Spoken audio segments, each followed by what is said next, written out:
Hola, muy buenas noches y bienvenidos al programa. Estamos ya enlazados con ustedes a través de Sudaca Perú y de todas nuestras plataformas, invitándolos, por supuesto, a que participen del programa con sus comentarios y preguntas. El día de hoy se ha presentado una situación singular que le ha costado a la producción poder convocar invitados. El día de hoy se pensaba que se censuraría al ministro de Salud, el señor Condori, el señor del agua racionada, el señor de la prueba de cáncer, la detección en un minuto, y sin embargo no pasó y sorprendió que desde Renovación Popular, por ejemplo, que le daban un mes al ministro para probar sus descargos, para contrastarlo con la realidad. En fin, es decir, el filo que tenía el día de ayer la oposición acabó hoy, curiosamente, cuando el presidente del Consejo de Ministros, el señor Aníbal Torres, deslizó luego del mensaje del presidente, o sea, de paso, un mensaje muy parecido al del propio Premier, pues pensábamos adelantar las elecciones, pero el presidente es un demócrata, en el último minuto se puso una mano al pecho y dijo: tenderemos una rama de olivo al Congreso porque soy un demócrata y confío en que esta vez, la última oportunidad, lo lograremos. Vamos a hablar con Jeffrey Francisci, analista político. Él está conectado ya con nosotros porque, Jeffrey, ¿cómo estás? Muy buenas noches. Esta tregua es una tregua, una bandera blanca provocada a partir de qué? ¿Qué crees que se ha negociado? Porque algo pasó. Mayla, buenas noches. Creo que la cuestión de fondo principal, el gran marco, es el interés compartido entre el presidente de la República y sus ministros y, por otro lado, los congresistas, de mantenerse en sus cargos. Creo que ese es el gran elemento común. Entonces, más que una tregua, creo que es el alineamiento de intereses y objetivos compartidos.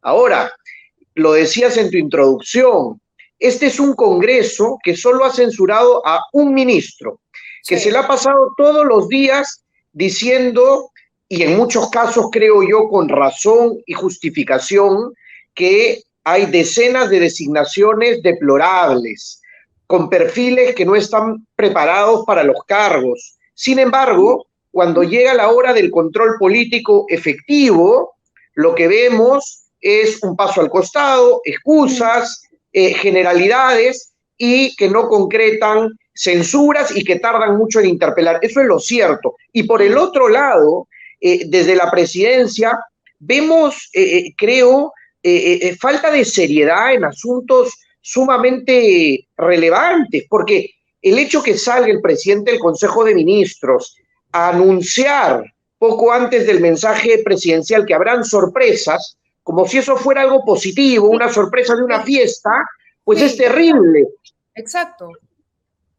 Porque lo que falta es predictibilidad, lo que falta son menos sorpresas y más reglas de juego claras, más equipos consolidados, no 4 gabinetes, no 3 presidentes de salud en 7 meses, no estos perfiles tan cuestionados, vergonzosos y avalados por este Congreso. Entonces, decir que habrán sorpresas y luego entrar a esta idea del adelanto de elecciones como si fuera una prerrogativa presidencial, cuando eso pasa por el Parlamento. Entonces también es retórico. Claro, pero además es una admisión, y eso lo analizábamos anoche, es una admisión de que, ok, hemos tocado fondo, porque si el presidente está solo pensando, barajando, más allá de que lo vaya a concretar o no, si el presidente de la República dice: creo que la salida es adelantar el proceso electoral, el presidente está reconociendo que no vamos a ninguna parte. Es decir, que no es capaz de conducir, ¿no?, el timón del barco hacia ningún sentido, que está acorralado, hackeado y que por lo pronto no queda otra que convocar o adelantar este proceso electoral, por supuesto, por los canales regulares y qué sé yo. Pero lo interesante es lo que dices tú, el rol de la oposición.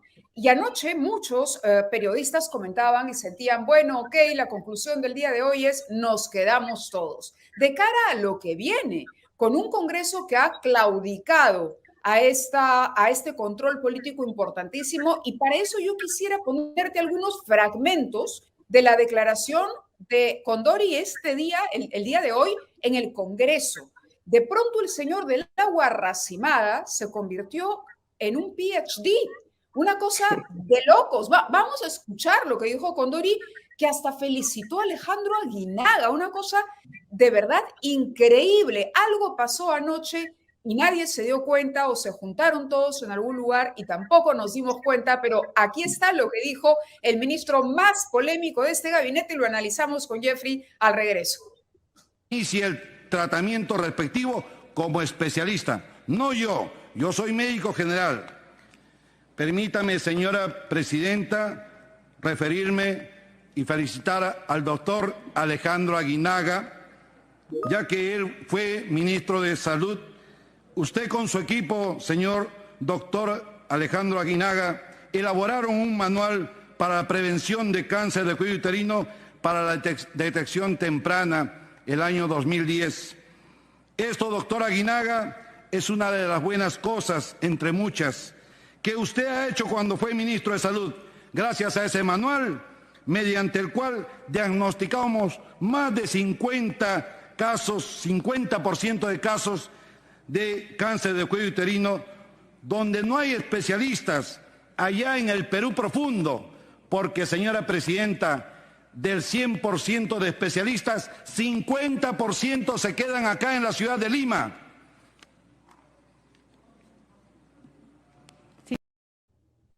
Bueno, ahí está. ¿Cuál es tu análisis? Porque, ojo, felicita a Aguinaga. Este es un ministro de un gobierno de izquierda, ¿no? Un gobierno de izquierda que ha enfrentado el fujimorismo. Aguinaga está comprendido en el caso de las esterilizaciones forzadas. Y hoy saca de la manga una felicitación, esta entre muchas otras cosas buenas que usted hizo. Es decir, ¿el incluye el fujimorismo? Creo que hay dos asuntos estructurales, primero para analizar estas palabras, si me permites. El primero es que si bien es cierto, existe ese eje izquierda-derecha, hay un elemento común muy fuerte de conservadurismo en el que coinciden esas izquierdas y esas derechas. Perú Libre tiene una postura sumamente conservadora en relación a una serie de temas, con lo cual coincide plenamente tanto con el fujimorismo como con Renovación Popular. Vimos también al señor Montoya saludar la presentación, decir que ha respondido muy bien, que le van a dar un mes más. Entonces, eso es un primer elemento, si me permites, Mávila. Y hay un segundo elemento. El segundo elemento es, digamos, la cuota serronista en el gabinete, porque el señor Condori representa parte de esa cuota. Cuando se recompone el gabinete presidido por el ministro Torres, ingresan una serie de funcionarios puestos por Cerrón y Perú Libre, Justicia, Energía y Minas, Salud, también es del partido, es congresista, pero digamos no es de la facción más serronista, el de Agricultura. Dicho sea de paso, algunos de los ministros más cuestionados del gabinete. Entonces, creo que pasa también por la discusión de esos grandes bloques y por el marco de la vacancia en marcha, porque estos mismos congresistas que hoy, digamos, dan un paso al costado o miran al techo cuando tienen la posibilidad de hacer control político, están a favor de la vacancia presidencial y es su prioridad. Es decir, están por la figura máxima de cambio en el gobierno, pero defienden al equipo de gobierno, ¿no? Parece contradictorio. Y creo, el tercer elemento, ya si me permites, es el factor judicial que yo creo que tiene que ver y que está muy fuerte en la atmósfera política peruana nuevamente. Ahora, por las respuestas particulares en la interpelación, a mí me parece una burla, vergonzoso, me parecen evasivas, creo que no ha respondido concretamente a los cuestionamientos y creo que esos cuestionamientos tienen que pasar por la propia gestión. ¿Cómo puede ser posible que no le pregunten por el ritmo de vacunación en los menores de edad? Por ejemplo, creo que va a estar el doctor Ugarte, él es un especialista, podría explicarlo, entiendo que ha publicado algo al respecto. Por ejemplo, segundo, reconoce que mintió sobre eso del agua racimada, pero lo relativiza, los propios congresistas también. Entonces, tampoco hay una respuesta convincente, ¿no? Eso. Claro. Tienes razón, hay un conservadurismo, pero y digo, ¿y qué pasa con Juntos por el Perú? ¿Y qué pasa con los sectores progresistas? tampoco se les escucha. El día de ayer yo veía a algunos de sus representantes más bien acogiendo al presidente, haciendo de comité de recepción en la puerta del Congreso. Entonces, no termino de entender. Todos encuentran un interés para mantener el statu quo, ya sea por un lado o por el otro, por el tema judicial, por conservadurismo, porque se trata de mantener con vida a un gobierno de izquierda, ¿no? Después de muchos de derecha, en la esperanza de que la izquierda se pueda consolidar como alternativa electoral. Entonces, termina la ciudadanía con razón decepcionada. ¿Qué dirías tú? ¿Cuál sería el impacto para ti de que mañana, por ejemplo, entiendo que el TC está a punto de resolver la situación de Alberto Fujimori? ¿Cómo se incorporaría este nuevo elemento en caso de que el TC fallara y permitiera la liberación de Fujimori, rescatando aquel indulto que le ofreció Pedro Pablo Kuczynski en su momento? ¿Cómo rompería en el escenario? Sin duda altera el escenario político porque el apellido Fujimori es sumamente relevante en la política nacional desde hace más de 30 años. De hecho, lo más potente del partido Fuerza Popular, que es la segunda bancada en el Congreso, es el apellido Fujimori. Lo podemos ver en las distintas y sucesivas elecciones. Entonces, es algo importante. Ahora, no conozco los detalles de lo que está resolviendo el Tribunal Constitucional, pero en cualquier caso, lo que me queda claro es que Alberto Fujimori volvió a prisión porque se declaró nulo el indulto otorgado por el expresidente Kuczynski, y se declaró nulo porque no se cumplió el procedimiento y en buena cuenta fue un indulto fraudulento. Yo en lo particular estoy a favor de los indultos humanitarios. Creo que no tienen que verse exclusivamente para el caso Fujimori, sino en general para octogenarios que están en la cárcel y que han cumplido una serie de años de condena y que están muy enfermos. Lo que sucede con el caso Fujimori es que en primer término hubo mucho desgaste porque llevan muchos años mintiendo, incluso intercambiando ese indulto. Ese fue el caso con Kuczynski, con Kenji Fujimori. Entonces, creo que hay un análisis político. Sin duda, Alberto Fujimori es un actor relevante, a pesar de su avanzada edad en la política peruana, porque su apellido tiene relevancia en la política peruana y es un expresidente. Pero hay un análisis jurídico que toca hacer, Mávila, respecto a los procedimientos, porque ya tuvimos este antecedente de un indulto otorgado y declarado nulo. Entonces, yo creo que en democracia siempre el fondo tiene que ir acompañado de la forma. Claro, en ese momento se declara nulo. Yo recuerdo las encuestas antes de que el presidente lo otorgara. Precisamente Kuczynski toma la decisión porque sentía que la población no vería con malos ojos un indulto a Fujimori. La gente no rechazaba esa posibilidad, pero cuando el indulto se propone y se aprueba y se devela que era parte de una negociación para comprar votos, para ganar la simpatía de un sector, en este caso el kenyismo, ¿no? Porque para salvar de la vacancia, en buena cuenta, Mávila.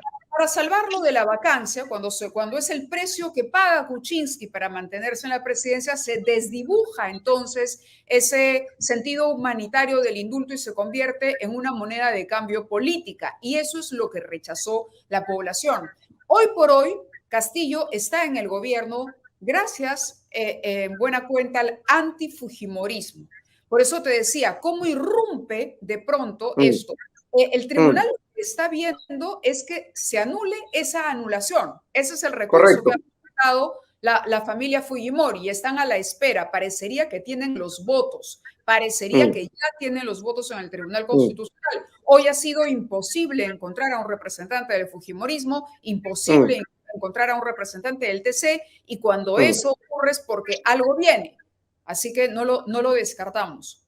Efectivamente, muy probablemente. Solo haría la tingencia que, a diferencia de lo ocurrido con Kuczynski, en este caso no sería producto de una decisión presidencial, sino del propio Tribunal Constitucional. Con lo cual, el gobierno va a salir inmediatamente a decir, pues nosotros somos respetuosos, ¿no?, del Estado de Derecho y nosotros no hemos resuelto esto, sino la autoridad competente y eventualmente la Corte Interamericana se pronunciará, ¿no? Porque, ojo, para la nulidad en el caso del indulto otorgado por Kuczynski, un pronunciamiento de la Corte Suprema y de la Corte Interamericana de Derechos Humanos. Entonces, sin duda va a alterar algo el tablero y en días que ya de por sí son más alterados que de costumbre, porque no perdamos de vista que el 28 de marzo está previsto votar el segundo procedimiento de vacancia, que esta vez ha avanzado más y está forzado el presidente o su defensa, su abogado, a acudir nuevamente al Congreso previo a esa votación, ¿no? Entonces, son días bastante convulsos. Yo sí, me permites para finalizar, Mávila, lamentablemente, diría yo, tú señalaste hace algunos minutos que hemos tocado fondo. Yo creo que siempre se puede estar peor. Suena algo dramático, pero entonces cuidemos la frágil, la endeble democracia que aún nos queda. Creo que eso es fundamental. La administración pública la estamos destrozando, Mávila. Debe ser el peor momento de la administración pública en lo que va del siglo XXI, en más de 20 años. Entonces, eso tiene un correlato en peores servicios, en peores políticas públicas, y eso sí lo siente el ciudadano, como tú anotabas, mucho más que una decisión política, temas de seguridad, de educación, de salud, que se están deteriorando, porque los equipos que hay en entidades importantes no están dando la talla, Mávila, y no es que antes sea gran cosa, pero sí hay un deterioro. Sí, solamente quería actualizar la información con relación al caso del ministro Condori. Me reafirmo, dice Flor Pablo, en que el ministro Condori no tiene ni las aptitudes ni la ética para seguir al frente del sector salud. Por eso he firmado la moción de censura junto a colegas de Avanza País. Esperamos que más bancadas se sumen, pero todavía son muy pocas las firmas y el ambiente, sin duda, con relación a Condori ha cambiado completamente. Necesitan 33, me parece, para continuar con el proceso. Hoy lo que se esperaba era una censura express de Condori. Eso era lo que uno, digamos, podía anticipar. Pero la pregunta y con la que quisiera ir cerrando es si esta dinámica se vuelve una constante, ¿no? Una oposición que promueve vacancias y a la hora de la hora retrocede porque el presidente saca una salida, amenaza con un adelanto de elecciones de pronto, ¿no? Y se producen este tipo de negociaciones entre bancadas a puertas de una elección en regiones. Esto se puede dilatar mucho tiempo, es decir, la vida del gobierno de Castillo se prolongaría más de lo que muchos vaticinaron. ¿Lo sientes tú ahí? ¿Que va por ahí? Mira, por el momento sí, pero han ocurrido tantos escándalos que podría haber un escándalo más que mueva la aguja. Lo que sí veo son dos hitos importantes en el corto y en el mediano plazo. En el corto plazo es el proceso para magistrados del Tribunal Constitucional. Ya lo estamos viendo con el caso Fujimori y con otros casos. La relevancia del Tribunal Constitucional. Eso sale del Congreso y se debe definir en las próximas semanas.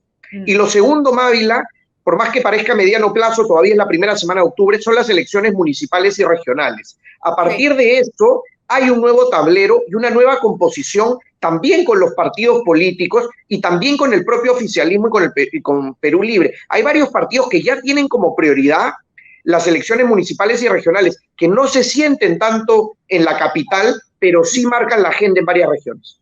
Sin duda. Muchísimas gracias, Jeffrey, por estar con nosotros esta noche. Y bueno, un placer. Un capítulo más en esta historia. Gracias.